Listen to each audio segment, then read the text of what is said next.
Assalamualaikum warahmatullahi wabarakatuh. Perkenalkan, nama saya Nur Alimah. Saya dari kelas D, jurusan Manajemen Fakultas Ekonomi Universitas Negeri Gorontalo.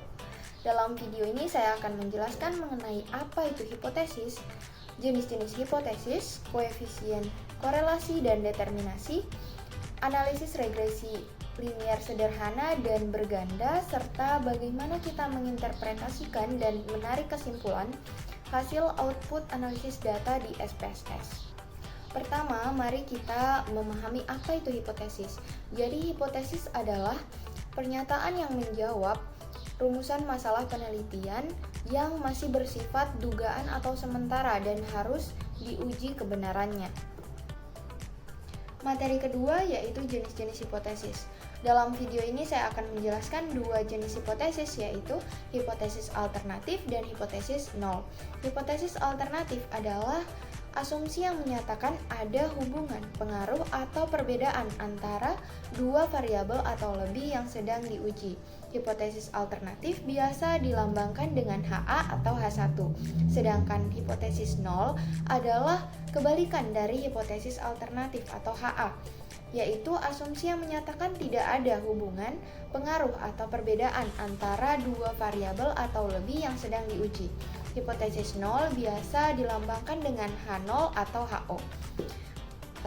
Contoh hipotesis alternatif dan hipotesis nol dalam sebuah penelitian adalah, misal, judul penelitiannya adalah pengaruh intensitas penggunaan make up terhadap kepercayaan diri.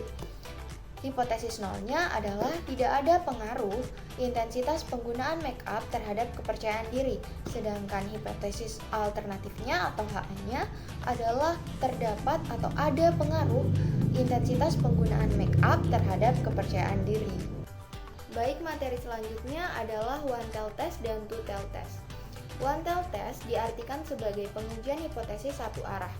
One-tailed test digunakan untuk hipotesis yang sudah diketahui arahnya positif atau negatif, sedangkan two-tailed test diartikan sebagai pengujian hipotesis dua arah. Two-tailed test digunakan untuk hipotesis yang belum diketahui arahnya positif atau negatif. Baik, berikut adalah gambar grafik dari one-tailed test dan two-tailed test. Dapat kita lihat di gambar tersebut terdapat dua warna, yaitu warna yang gelap dan warna yang terang. Bagian yang memiliki warna gelap menunjukkan arah hipotesis yang sedang diuji. Untuk one-tailed test, jika dia di kiri maka arah negatif, dan jika di kanan arah positif. Untuk two-tailed test, bagian yang memiliki warna gelap terdapat pada dua sisi karena kita belum mengetahui arah hipotesis kita positif atau negatif. Penentuan luas wilayahnya tergantung pada nilai alfa yang kalian tentukan. Di sini menggunakan nilai alfa sebesar 5% untuk one-tailed test dan 10% untuk two-tailed test. Sebelumnya saya ingin menjelaskan apa itu nilai alfa dan p-value.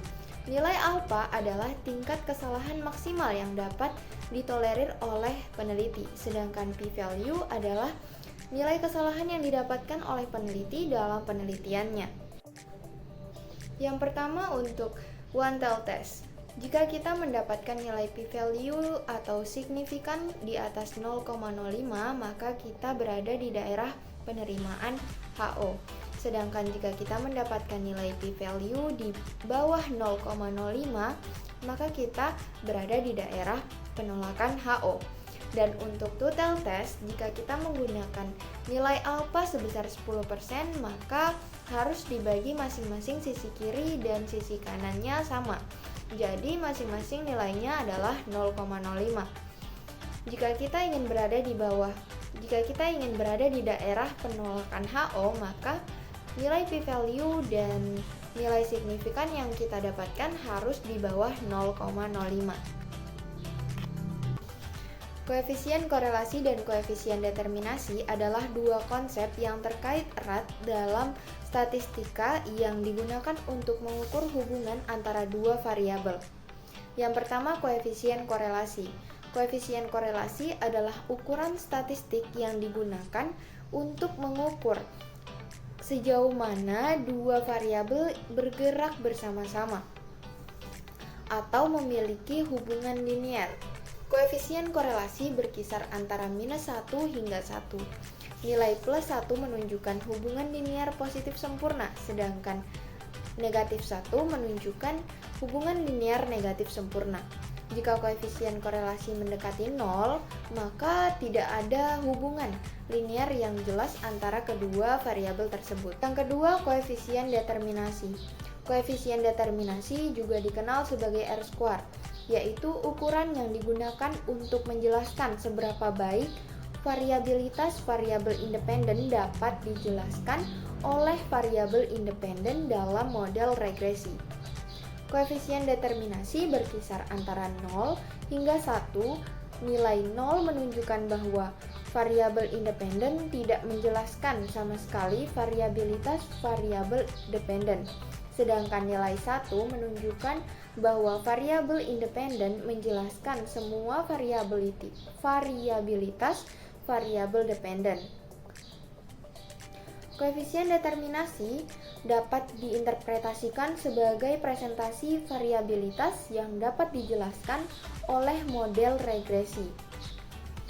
Koefisien determinasi juga dapat dihitung sebagai kuadrat koefisien korelasi antara variabel dependen dan variabel independen.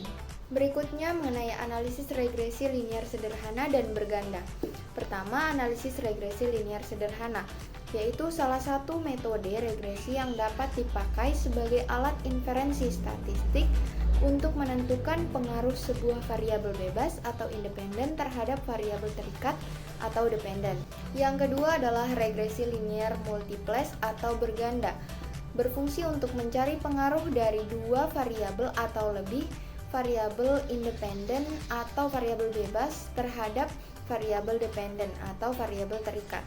Setelah kita mengetahui teori atau konsep dasar mengenai analisis regresi multiples atau berganda ini, sekarang kita masuk ke bagian cara melakukan analisis regresi multiples atau berganda dengan SPSS.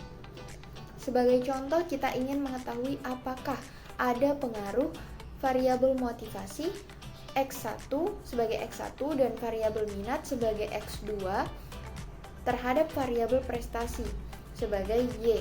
Data penelitian ini mempunyai sampel sebanyak 12 orang siswa. Adapun data lengkapnya dapat Anda lihat pada gambar di samping ini. Langkah-langkah analisis regresi berganda dengan SPSS. Yang pertama, buka program SPSS lalu klik variabel view seperti di samping. Selanjutnya pada bagian name tulis motivasi, minat, dan prestasi. Pada decimals, ubah semua menjadi angka 0.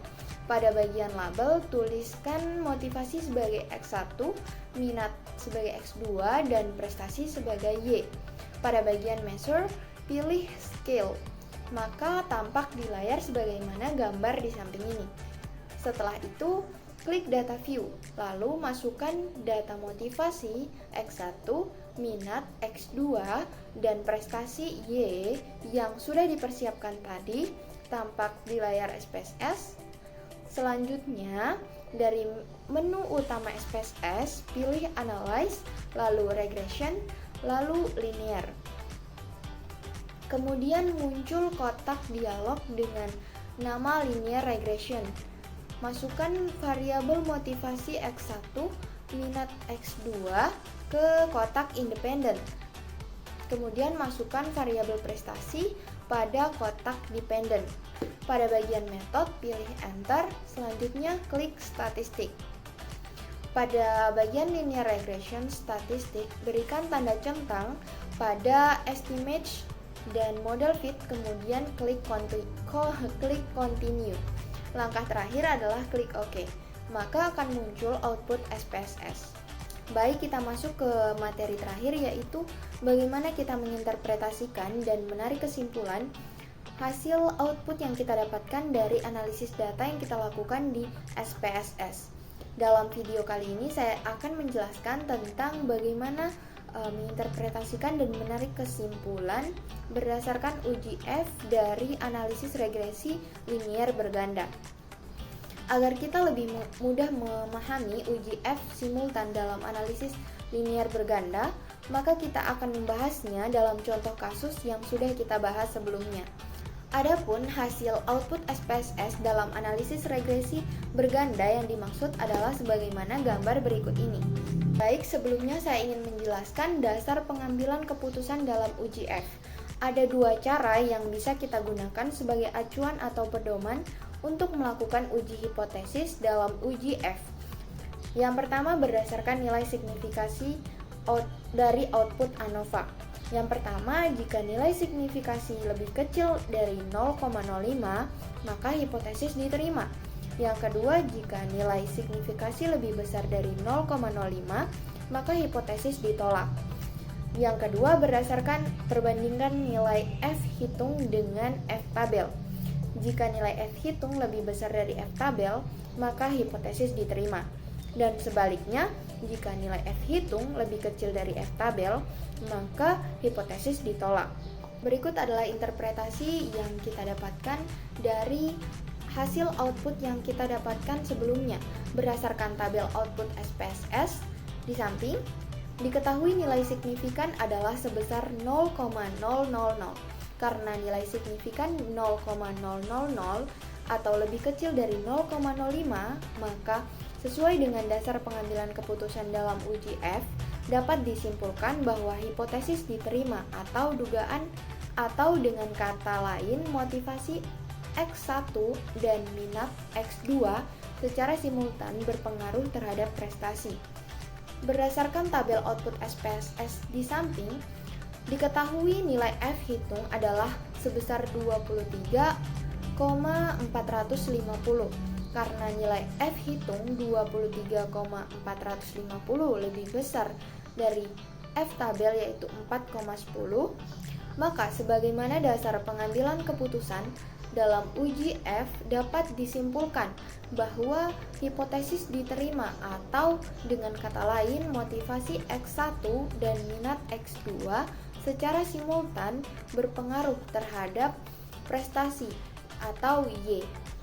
Sebelum masuk ke kesimpulan, saya ingin menjelaskan tentang cara menentukan F-tabel. Kita lihat dari tabel di samping. F-tabel dicari pada distribusi nilai R tabel statistik pada signifikasi 5% atau 0,05 dengan menggunakan rumus F-tabel K, N kurang K, di mana K adalah jumlah independen atau variabel bebas atau X, sementara N adalah jumlah responden atau sampel penelitian. Dalam penelitian ini, jumlah K adalah 2, yakni variabel motivasi X1 dan variabel minat X2. Sementara jumlah N adalah 12 orang siswa atau responden. Selanjutnya, nilai ini kita masukkan ke dalam rumus tadi, maka menghasilkan angka 2, 12 dikurang 2 sama dengan 2,10. Angka ini kemudian kita jadikan acuan untuk mencari atau melihat nilai F-tabel pada distribusi nilai F-tabel statistik. Maka ditemukan nilai F-tabel adalah sebesar 4,10. Lihat gambar di samping ini. Baik, kita masuk ke penarikan kesimpulan. Berdasarkan kedua pembahasan dalam uji F, maka kita dapat membuat sebuah kesimpulan bahwa motivasi X1 dan minat X2 secara simultan atau bersama-sama berpengaruh terhadap prestasi atau Y. Baik, sekian presentasi dari saya. Lebih dan kurangnya saya mohon maaf. Wassalamualaikum warahmatullahi wabarakatuh.